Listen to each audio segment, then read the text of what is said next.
Dapat masaya tayo. Aren't you glad that we have a faithful and true God? Amen? That's why our salvation is true, because it came from the true God. Amen? And our God is greater than any God. Praise the Lord. Turn your Bible, please, in the book of Psalms, Psalms chapter 78. Psalm 78. Shall you also na please? Basahin natin ang buong chapter. Hindi ho. Kinabahan kagad kayo. 72 chapters yan. Pag binasa natin yan, yan ang mensahe sa lahat. Tapos na tayo. Anong gusto nyo? Basahin natin lahat o ano? Okay, just one verse. Verse 41.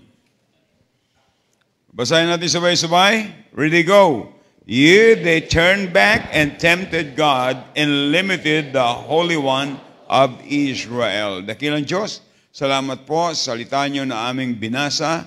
Patawad po sa aming makasalanan. Pagpalain niyo po na ang message nito magbigay ng pagpapala sa amin. At lalo pa kaming maging matatag, maging matibay sa aming paglilingkod sa inyo. Hinihiling po namin, O Diyos, na ang Banal na Espiritu ang siyang gumawa sa aming puso. At ganyan, Panginoon, aming dalangin na marahil mayroon kayong mga anak na nangangailangan ng comfort at ang salita niyo ito ay maging comfort. At ito, Panginoon, ay kung mayroon kayong mga anak na kinakailangan mabago ang aming puso towards your word, towards your ministry, gawin niyo po, Panginoon, ngayong gabi. Pagpalain po lingkod yung gagamitin.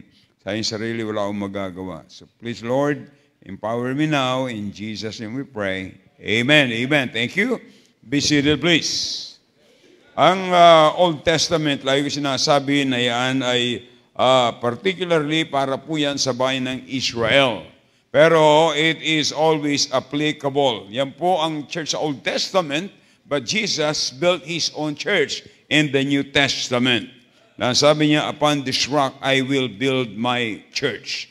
Tandaan po natin na itong mga taong ito sa Old Testament ay sila ho ay the more blessed people.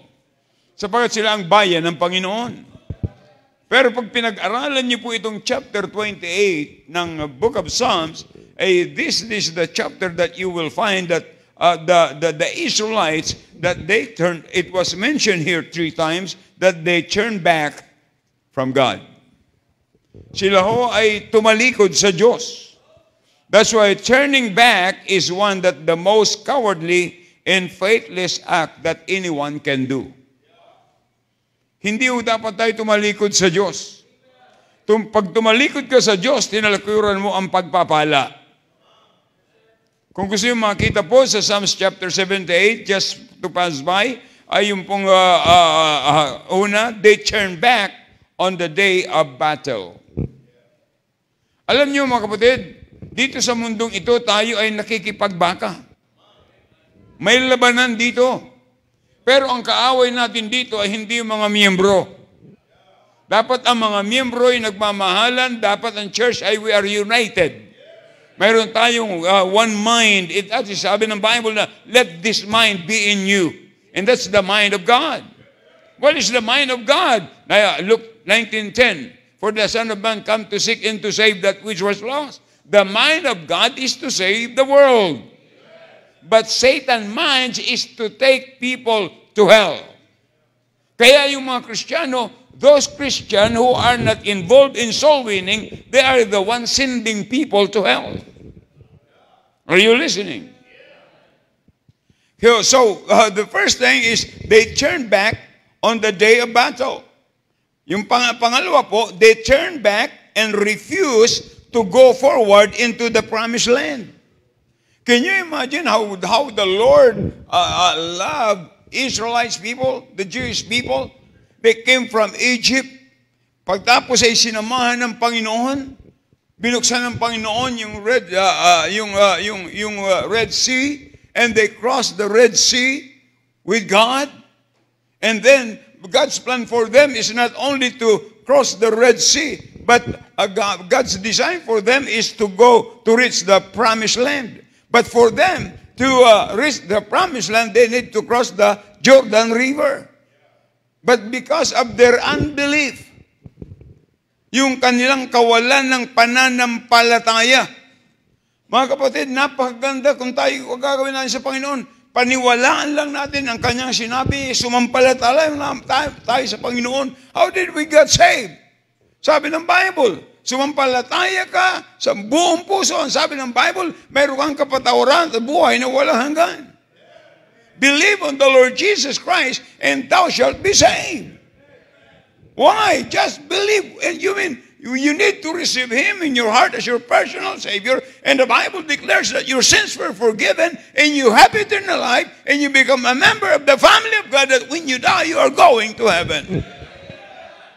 So it's faith. But these people, they are the nation of God, but they have unbelief.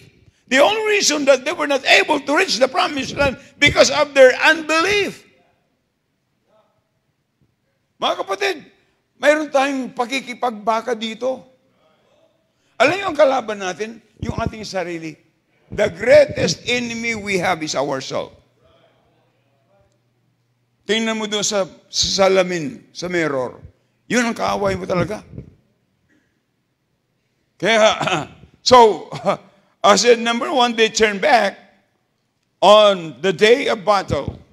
And they turned back and refused to go forward into the promised land. Number two, they turned back and were unfaithful to God to live a worldly life like the rest of the people. See, kaya sila ay tumalikod at sila ay dahil lang kalang unfaithful sa Panginoon na mabuhay sila ng makamundong buhay. Yan ang dahilan. Bakit ang simbahan? Bakit ang simbahan ay walang laman? Bakit marami simbahan walang laman? Marami mga Baptist churches na maluluwag ang simbahan. Alam kung bakit? Sapagkat ang mga Kristiyano ay busy sa labas ng simbahan. They are involved in worldly pleasures rather than to be in the house of God. You know, one of the reasons that I don't want to miss the church, because that's the only time that I don't want to miss what God wants me to do. Ayaw kong mamiss yung kung anong gustong ipapagawa ng Panginoon. When you listen to the preaching, diyan po natin makukuha kung anong gusto ng Diyos ipagawa sa atin. That's why it's a great commission. As a church, when the church listens to the Great Commission, the church will go forward and take the gospel to the lost world. Yan po ang dahilan. Amen? Tandaan po natin, mga kapatid, masabi natin na ganito ang mga Israelites. They turn back. Sabi nyo sa verse 41, yet they turned back and tempted God and limited the Holy One of Israel. Tandaan po natin, tingnan niyo po mga kapatid, maraming mga Kristiyano, ganun din po, they turn back on God. Alam niyo mga tumatalikod sa Diyos, hindi ko maunawaan. Yung mga quitters talaga, hanggang hindi ko maunawaan. Siguro pagdating sa langit, maunawaan ko na. Can you imagine? Blessed ka ng Panginoon. Blessed ka ng Panginoon. Ng grabing pagpapala. And listen to this. Sino ba ang pinaglilingkuran natin? We are serving the omnipotent God. Talagang hindi ko makuha yan, mga kapatid. The omnipotent God, the merciful, and the gracious God. And this gracious God bless us beyond measure. Pero tandaan natin, mga kapatid, still, ang mga tao, they turn back. Tinatalikuran nila ang Panginoon. And several reasons. Number one, they turn back on God because the world is more appealing than serving God. Sa mga simbahan, ilan talaga ang mga backslider? Ilan yung mga inactive? See? Alam niyo, serving God is not appealing to some Christians. Kala mo yan, satisfied na sila na taga-upo lamang, walang ginagawa.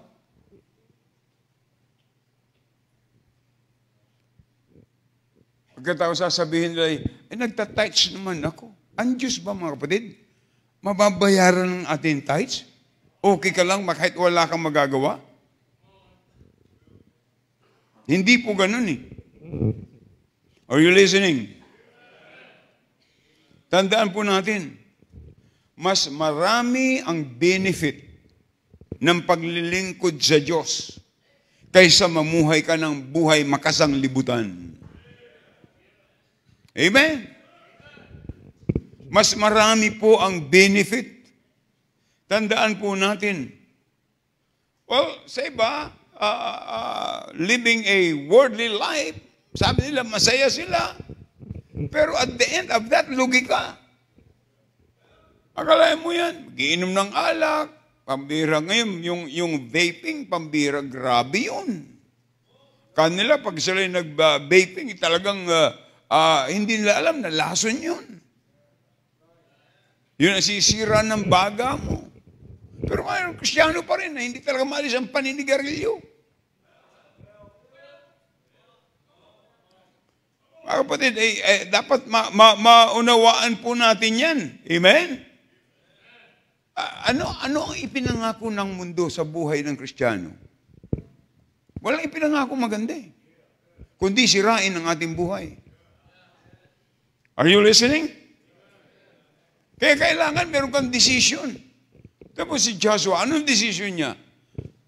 But as for me, choose you this day. Why day? Choose you this day. Because Christian life is a daily life. But this day, piliin mo ngayon. Sino ang iyong paglilingkuran? Pero sa kanya, buo na sa kanyang puso, nang sabi niya, as for me and my house will serve the Lord. Ay napakaganda kung makikita yung simbahan. Pamilya, sila yung masayang naglilingkod sa Panginoon. Pamilya, magkakatabi. Pamilya, sumasamang umaawit. Pamilya, naglilingkod sa Panginoon.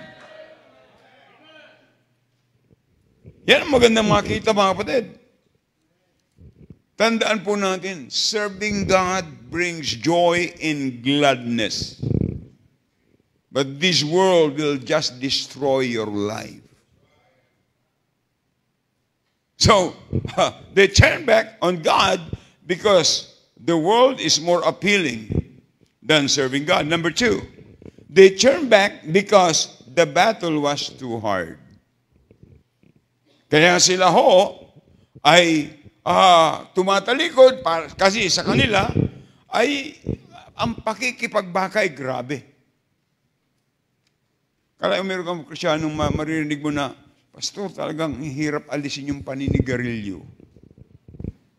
Ang hirap alisin. Meron pa mga Kristiyanong namimiesta. Kasi daw, masarap. Namiesta na.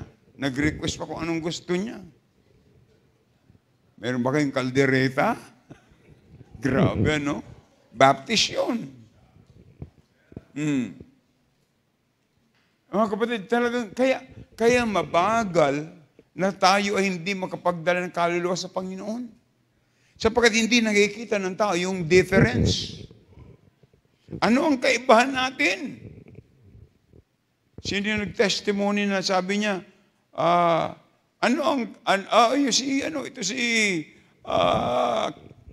si Kian, sa kanyang school. Sabi nung kanyang classmate, ay naglalasing yun. Sabi niya, anong kaibahan ng iyong reliyon at ng reliyon ko? Ang sabi niya, ang kaibahan ko, ako ay binago ng Panginoon, ako yung naglilingkod sa Panginoon, ang kaibahan mo, yung iyong tungkol, hindi mo ginagampanan. Simula doon ng araw, hindi na pumasok sa school. Kasalanan niya. Dapat makita, sabi ng Bible, ye are the light of the world. Let your light so shine before men that they may see your good works. Itong mga Israelites na ito, paano sila mag-i-involve pa? Paano hiwali pa sila sa Panginoon? Ipinakita na ng Panginoon yung mga tagumpay na ibinigay sa kanila. Ipinakita na ng Panginoon sa atin yung talagang tunay na daan patungo sa langit. Pinakita na sa atin ng Panginoon ang tamang prinsipyo ng salita ng Panginoon. Iisipin po mang lumayo sa Panginoon. Nasa ministry na magkikwit pa at maghahanap pa ng ibang trabaho. Ay kaganda-ganda ng trabaho, nasa bahay ka ng Panginoon. Ay talaga hindi ko maintindihan yan. Alam niyo yung mga quitters?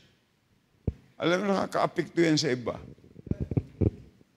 Siyempre, bakit siya nag-quit? Bakit siya nag-quit? Oh. Ay, pag ang nag-isip na medyo mahina, siya nga nag-quit, ako pa.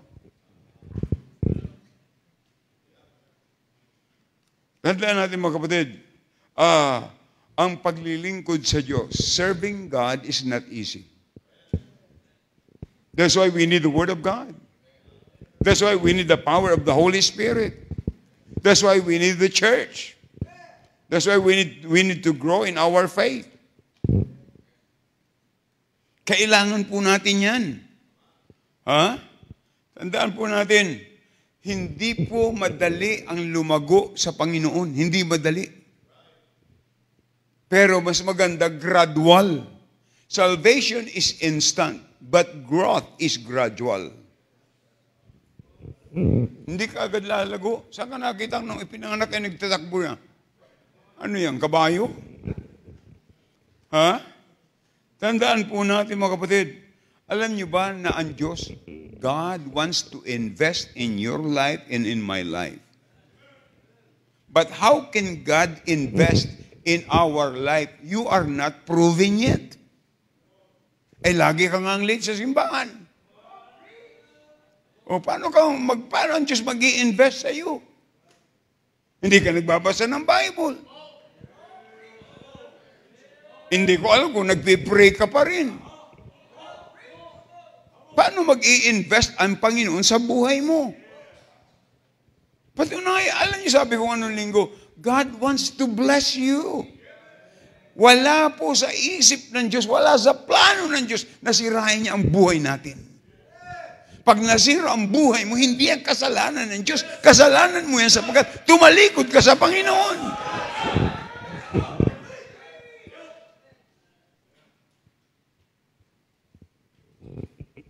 Ang tanong, tayo ba ay worthy na ang Diyos mag-invest sa buhay natin?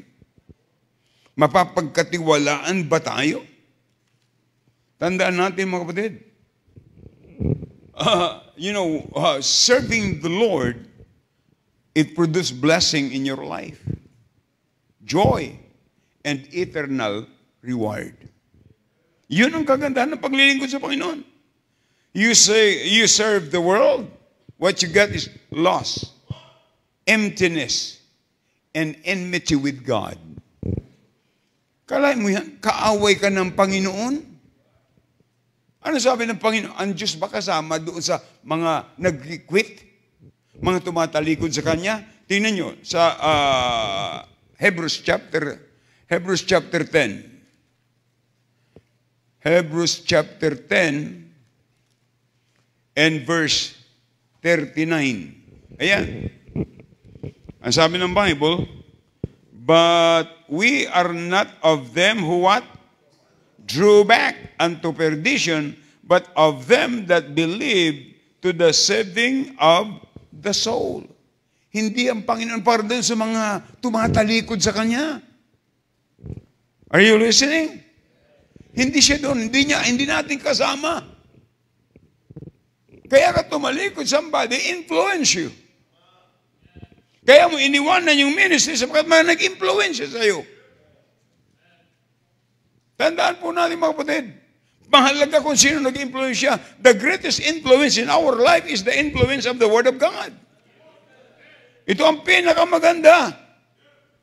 Tandaan natin, alam nyo, habang tumatagal kang naglilingkod sa Diyos, sabihin ko sa inyo, maraming pagsubok, maraming problema, pero yan pinapayagan ng Panginoon para mas lalo tayong tumibay sa paglilingkod sa Kanya.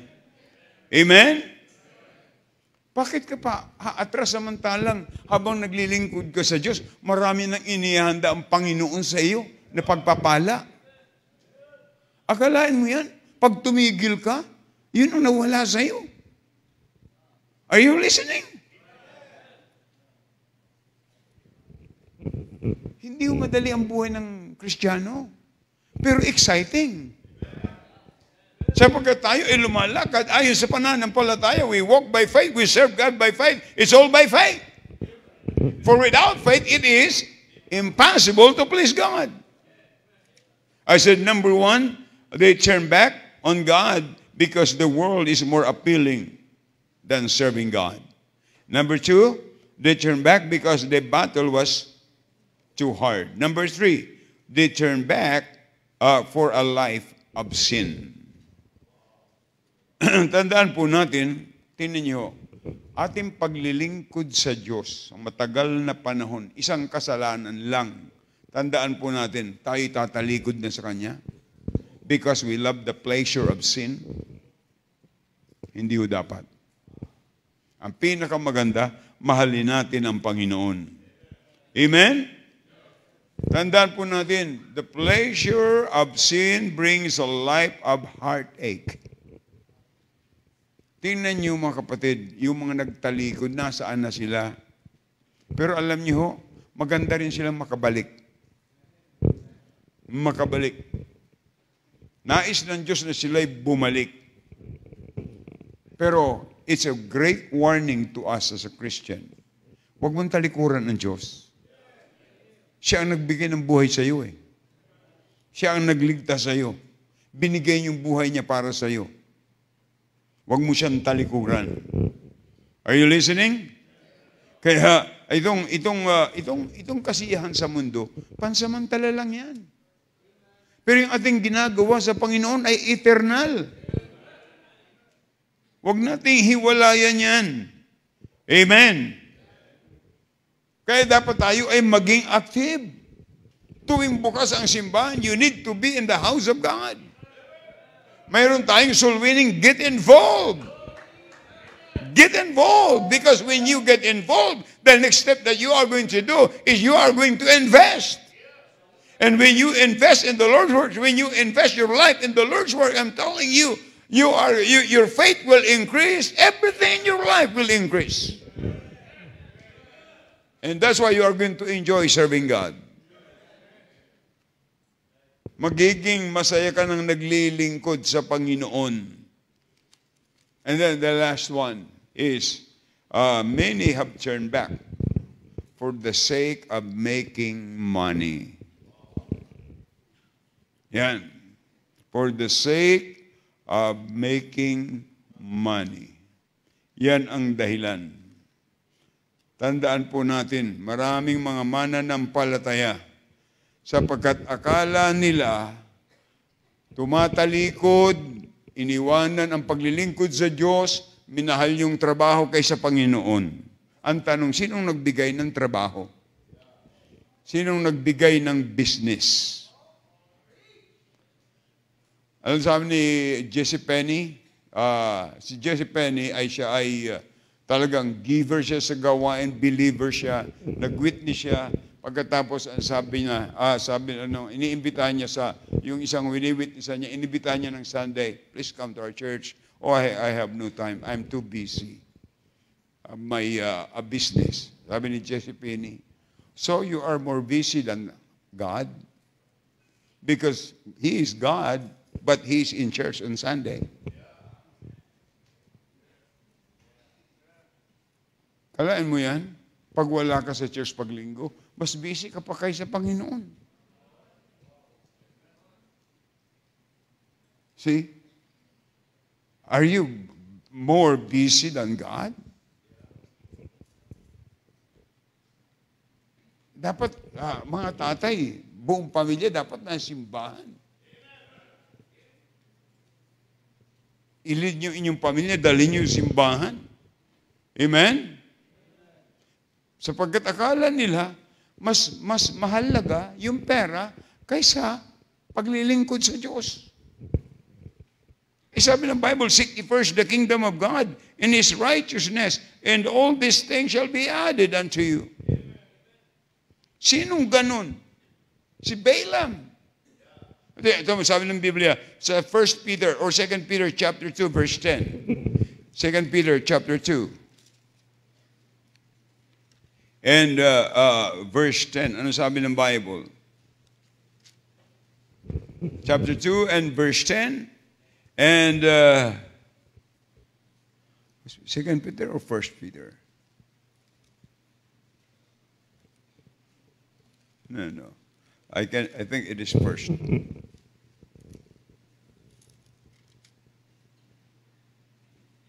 Oh, pambira na wala ako dun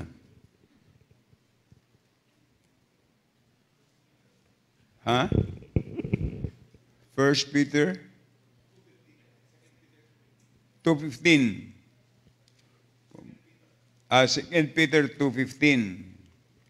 Pambira, buti lang may manugang ako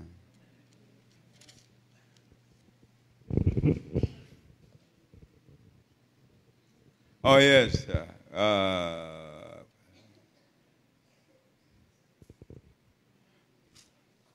Which have forsaken the right way and are gone astray, following the way of Balaam, the son of Buzor. Pero hindi ito yung ano na yung thought ay Balaam he loved wages of unrighteousness. Huh?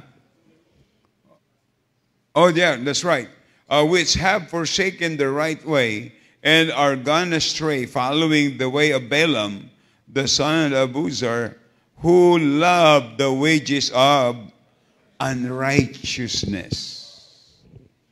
Grabe yan, mga kapatid. Tandaan natin, the eternal benefit of serving God will be better than millions of dollars that you could earn on earth. Hindi kayang bayaran yan. Gaano ba kahalaga ang kaluluwa ng tao? Sabi ng Bible, what shall a profit a man if he gain the whole world and lost his own soul? Kaya, akalaan mo yan, pwedeng ikaw pinakamayaman. Si Elon Musk ay isa sa pinakamayaman na tao sa buong mundo. Siyang may-ari ng Tesla ata, di ba? Pero alam niyo mga kapatid, kung hindi siya saved, sa impyerno siya pupunta. Nasaan yung 200 or 300 plus billion dollars? See? Kahit na ikaw maging kontraktor pa,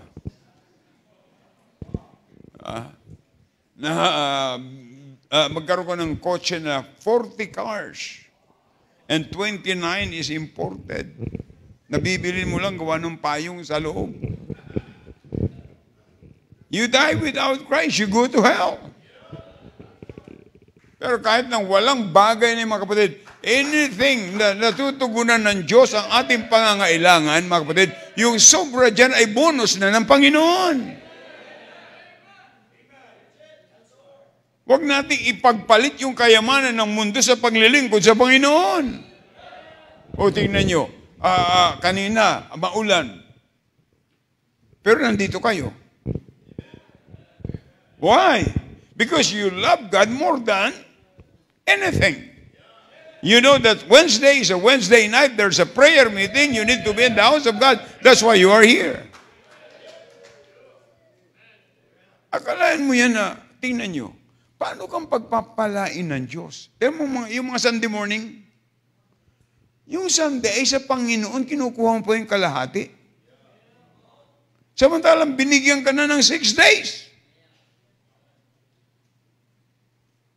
Kalain mo yan. Paano tayo i-bless ng Panginoon? Kinukuha natin yung para sa Kanya.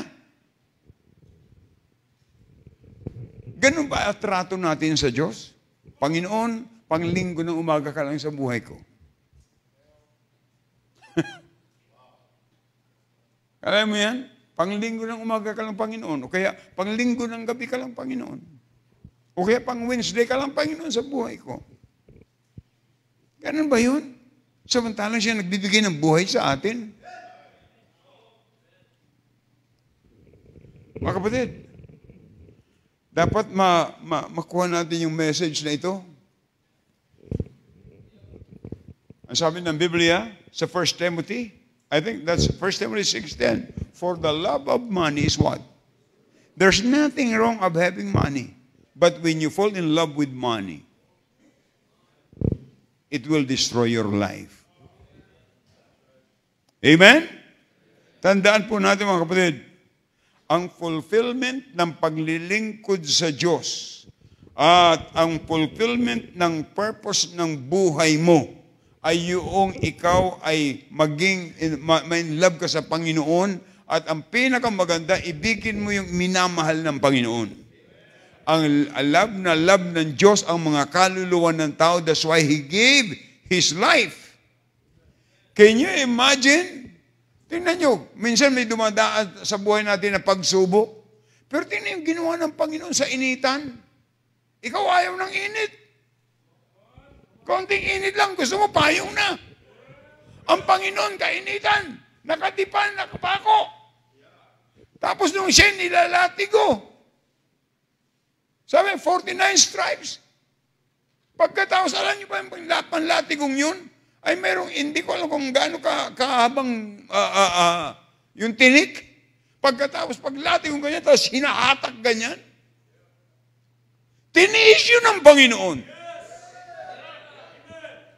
Tapos itatrato mo lang siya na panglinggo ng umaga. Itatrato mo lang siya kung may panahon ka.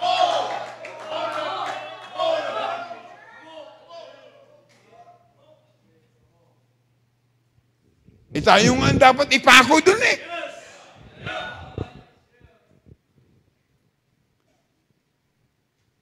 Tapos tatalikuran mo siya.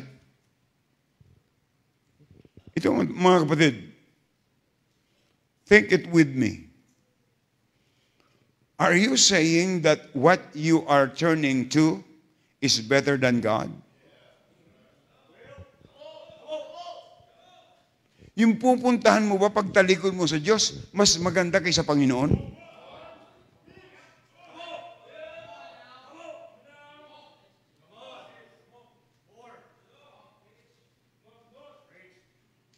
Huh? Are you saying that what you are turning to has more blessing than God?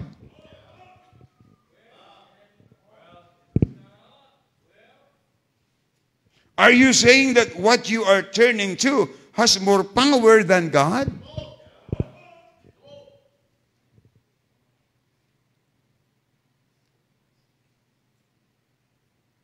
Tandaan po natin mga kapatid, ang dahilan kung bakit po tinatalikuran natin ng Diyos para tayong mga Israelites, ang sabi doon ay, the reason that they turn back, because they treat what? Limited the Holy One of Israel. Nilimitahan natin ang Diyos. Hindi pa kaya ng Diyos i-provide yung pangangailangan mo?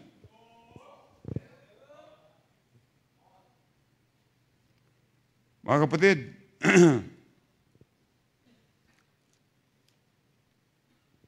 ang mga tao na ang mga tao, mga kapatid, na nililimitahan at nagkikwit, nililimitahan ang Diyos at tumatalikod sa Panginoon. Yan po yung mga tao na hindi nila nalalaman, hindi mo malalaman ang biyaya ng Diyos pag tumalikod ka sa Kanya.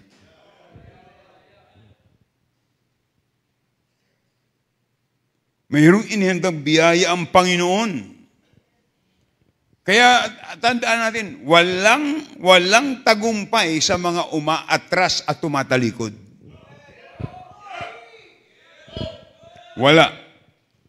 Walang tagumpay. Ang nagpapatuloy sa hirap at sa pagsubok ay siyang makakakita ng gawa ng Diyos sa kanyang buhay.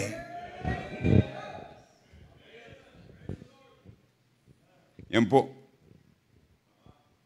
Kaya wala tayong rason para tumalikod. Wala tayong rason para ipagpalit ang Diyos sa anumang bagay. There is no greater than our God. And our God made the promise that He will provide all of our needs. And He made the promise that I am with you always, even unto the end of the world. Yan ang pangako niya. Kailan yung huli mong pinag-alinlanganan ang Diyos mo? Yan ang dahilan kung bakit yung mga Israelites ay hindi sila nakarating sa promised land. Because of their unbelief. They limited God. Dapat po, mayroon tayong pananampalataya. Dapat nag-i-increase yung ating tiwala sa Diyos. Dapat nag-i-increase yung ating pong paglilingkod sa Panginoon at hindi ka tatalikod sa Kanya. Can you imagine? Ang tagal-tagal mo na sa simbahan. Pagkatapos yung, kung sino yung pinakamatatagal na, siyang nawawala. Ay samantalang dapat sila maging great example. Mga kapatid,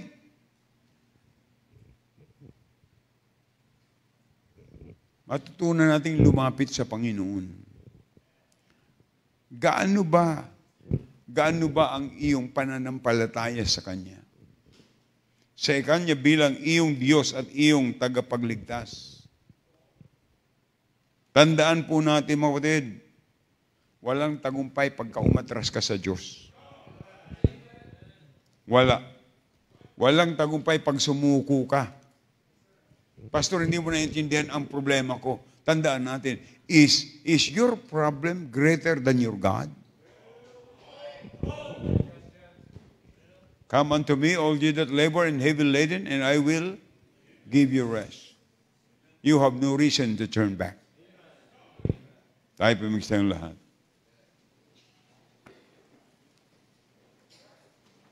But there's a lot of reason and benefits in serving God. Dapat makita natin yung pinakang purpose ng buhay. Bakit tayo binibigyan ng buhay ng Panginoon? Ngayong gabi ako, iniwala ng Panginoong usap sa ating puso habang tinutugtog po ang awiting Paanyaya, You Come Tonight.